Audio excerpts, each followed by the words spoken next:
Welcome to the Animal-Based Dad podcast, the show where metabolic health meets mental health.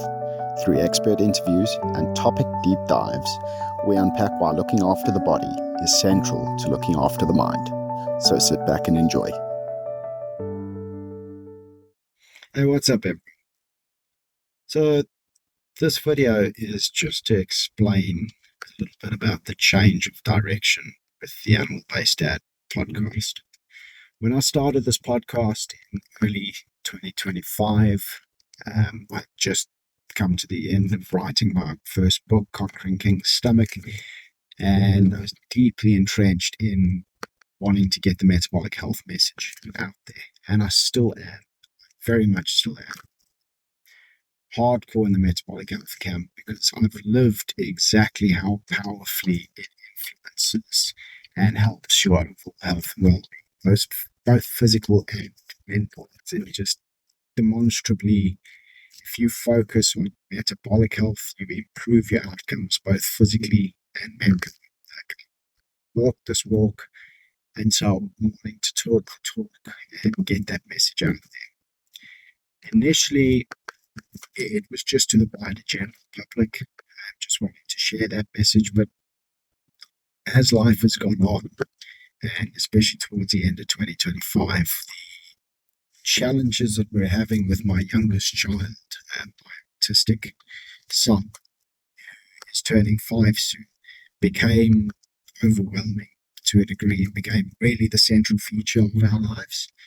It became quite obvious, especially after he started school, that the regression and the dysregulation that induced just really became the central figure of our lives. So I can't be the metabolic health person. I have to lean into the fact that I'm a special needs dad, or SEND dad, S-E-N-D dad, as we call it here in the UK. The acronym SEND stands for Special Educational Needs and Disabilities, and it's the acronym given to people, not just children, adults as well, who have special needs in terms of their brain development, how they learn, how they communicate, how they socialize, etc. And that has become the key central feature. I've had to really lean into how to figure out how to help my son. But the thing that has really stood out to me over the course of late 2025 and so far through halfway through 2026 is that the reality of looking after someone with special needs is incredibly stressful. It's chronically stressful. Every day you wake up and you have that sense of anxiety, like, how is today going to go? Is it going to be a good day? Is it going to be a bad day? It's not, don't get me wrong, it's not all terrible. There are some days which are objectively good. There are some days which are objectively far more challenging. And there's this general sense of anxiety of, what's today going to be like? How do we figure out what he needs? How do we figure out how to help him along? Because it's not just a case of just existing. You're trying to actively help your child develop and improve, and you're trying to help them overcome the challenges that they have, so that hopefully in the end they're capable of becoming independent, successful adults.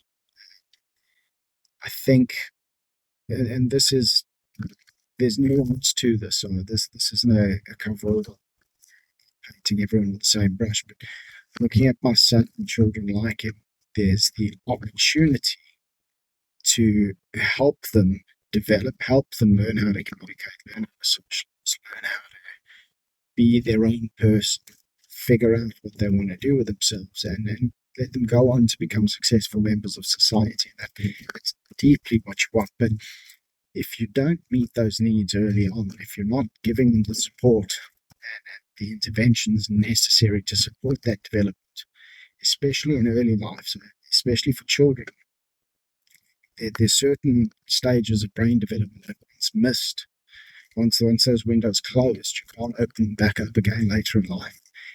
And the risk is that the person then becomes severely disabled forever. So there's a lot of stress that comes with knowing that there are certain developmental windows that he's navigating now that we have to support if we want him to have the best possible outcomes. There's no guarantee that he becomes a successful independent adult, but that's absolutely the goal. And that is stressful. That is really, really can be very stressful. And I've watched the stress hit my family, my wife, my daughter, myself, even my son, because when we're not doing well, if we're having a bad day, he's having a bad day. And if he's having a bad day, sometimes we have a bad day, but his bad days don't necessarily have to be our bad days. It doesn't have to work that way. I am fortunate in that I've been into metabolic health for long enough to understand, and I've been exposed to the likes of Dr. Palmer, Dr. Georgie, Dr. Sethi. I've had exposure to the fact that your mental health is largely influenced by your metabolic health. And if you're doing things that improve your metabolic health, you are by default giving yourself a very good platform for your mental health. In my particular circumstance, what that means is it allows me to build what I call anti-fragility, which is not my term. Forget the name of the dude who coined the term. It's to do with risk and systems. But it basically means that I can build my mental health to the point where I'm thriving in spite of the challenges, in spite of the stress, in spite of the strain that comes with this life, rather than being wiped out by it. I was having a conversation with my daughter earlier, trying to teach her how to focus on positive things instead of just dwelling on negative things. And I was saying how if I allowed it to, it would be very easy for me to slip into serious depression to the point where I would probably need to go and seek medical help and be prescribed antidepressant drugs just to get out of bed, just to try and function through the day. I would have to numb myself. Very, very easy for me to end up there if I allowed it to. Knowing that, I structure my life and lifestyle as best I can to invest in my metabolic health. And from a mental health perspective, I try to focus on the positive things, the hopeful things, which is why, and a big parcel of why, I'm going to continue to do this podcast, doing advocacy for the SEND community. I'm trying to get my message out there about metabolic psychiatry, metabolic psychology being a key enabler to facing up to the challenges of life, the stresses of special needs reality, and not being wiped out by it. So I've got a mission to focus on. I've got a hope to focus on. I'm trying to do things that will help other people. That is a core part of how I make sure that I'm looking after my mental health. And the physical health there, the metabolic health aspect goes hand in hand with that. It's the foundation layer. So going forward with the podcast, that's my focus. I'm going to be talking to other special needs parents, other special needs professionals, talking about how metabolic health and mental health go hand in hand, talking about emotional support techniques and tactics, stress management support techniques and tactics, metabolic health focused lifestyle interventions, how to implement them, what you can do based on constrained time, constrained resources, etc. Trying to hopefully educate and empower others to understanding what you can do if faced with this reality, so that the unfair advantage that I've had going into this, because it is an unfair advantage, the insights that I've had associated to metabolic health and how it links to mental health, it is not widespread information, and it is very much an unfair advantage. I have been unfairly enabled to withstand the stress, withstand all the negatives, and allow myself to thrive, where most people who end up in this reality don't get that. Most people who end up in this reality are thrust into this reality and get completely wiped out. They end up so focused on the well-being of the individual in their care that they stop caring about themselves. And there's a stigma of guilt. There's a stigma that comes along with that, where it almost feels like a them or me situation. And if I'm focusing on me, then I'm taking away from them. And that's not the case at all. And that's a core part of the message that I want to get out there. I've had an unfair advantage. I've understood that looking after my metabolic health is key. It's central to enable me to withstand the stress and the pressures of special needs care. I want to help others understand that too, because every intervention, the totality of the care of the send individual who depends on you, has to run through you. It has to run through a competent, responsible adult who can show up consistently for them. And the only way to ensure that you remain a competent, responsible adult who can consistently show up for them is to make sure that you're looking after yourself, so that the stress that you're facing as part of this lifestyle doesn't wipe you out over time. That is the inevitable consequence if you're not looking after yourself. It will wipe you out, and that's biological, it's not psychological. Chronic stress exposure demonstrably degrades your metabolic health, and that has negative consequences, including non-communicable disease onset, including metabolic dysfunction, and all of these things then degrade your mental health, and you can have mental health issues that set in too. So this podcast is now dedicated to bridging that gap between metabolic health and mental health, to further the message of how metabolic psychiatry, or metabolic psychology as I like to call it, because I'm using it preventatively, not in a clinical setting, can be used in exactly that preventative lifestyle approach, rather than waiting for the onset of mental health issues, which then need to be treated in a clinical setting.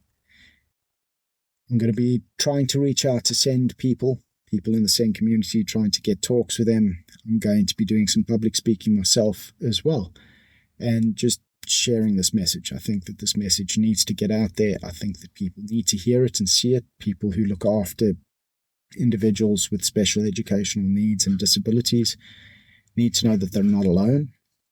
They need to know that the stress that they're facing is not psychological, it's real. It's not just in their head, it's a reality.